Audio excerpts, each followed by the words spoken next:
আসসালামু আলাইকুম সম্মানিত দর্শক, যারা বডি অনুযায়ী জামার পুটের মাপ, গলার লম্বার মাপ, গলা চওড়ার মাপ, আর্মহোলের মাপ, হাতার মোহরার মাপ এই বিষয়গুলো মনে রাখতে পারে না, তাদের জন্য এই চার্টটা অনেক অনেক গুরুত্বপূর্ণ হবে। কেননা এই চার্টের ভেতরে আপনি 30 থেকে 50 ইঞ্চি বডির কত ইঞ্চি পুট দিবেন, কত ইঞ্চি গলার লম্বা দিবেন, গলার পাশ দিবেন, প্রতিটা বিষয় কিন্তু এখানে সুন্দরভাবে লিখে দেওয়া আছে।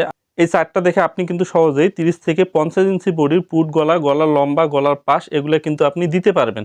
তো লক্ষ্য করুন, 32 থেকে 33 ইঞ্চি বডি হলে পুটটা আপনার রাখতে হবে 5 ইঞ্চি 6 দাগ, মানে 6.25 ইঞ্চি রাখতে হবে।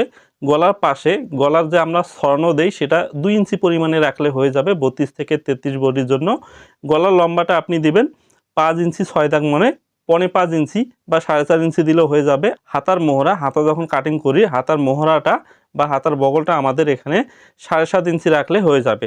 আপনি যদি নতুন একজন দর্জি হয়ে থাকেন, যদি আপনার এই হিসাবগুলো বুঝতে সমস্যা হয় তাহলে কমেন্ট করুন, পরবর্তীতে আমি কোন মাপটা কিভাবে দিতে হয়, কিভাবে বের করতে হয় প্রতিটা বিষয় একটা বড় ভিডিওর মাধ্যমে আপনাকে সহজে বোঝানোর চেষ্টা করব ইনশাআল্লাহ।